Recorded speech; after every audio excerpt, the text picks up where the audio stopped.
The next thing I want to do is set up persistence so that we can save the data, and when we reload the browser, that data will still be there. But there's one remaining little thing that I want to fix before we do that, which is very similar to the last thing we did where we moved delete item up into Dopamine Box. I want to also remove toggle item into Dopamine Box. Right now, that's also handled on individual habit items using this bind. We say bind equals done, and that's going to change the done prop. And because habit group also uses bind with done, it's binding from habit group into habit item, and habit group has a reference to the original array, so it's adjusting the value in the original array.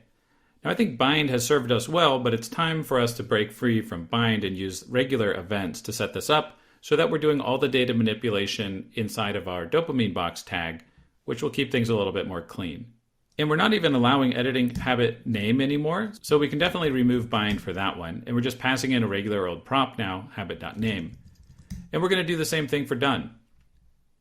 Back in habit item, we want to follow what we did for delete, and we'll remove bind, and we'll say at click, so this will be click without alt, equals emit toggle item, and then pass in the ID as the second parameter. Now if I go back to my Dopamine Box tag, I can listen for that event here on habit group, just like we're doing with delete item. So I'll say at toggle item equals toggle item. Now I just need to implement this toggle item method. Def toggle item e const id to toggle this time equals e.detail, because we've passed along the ID as the second parameter to emit, which comes through on the detail prop of the event object. Now that we have the ID, we just need to adjust our habits array to have that item be toggled. And there's various ways to do that. I'm just going to loop through, say for habit in habits, if habit.id equals id to toggle, then habit.done equals not habit.done.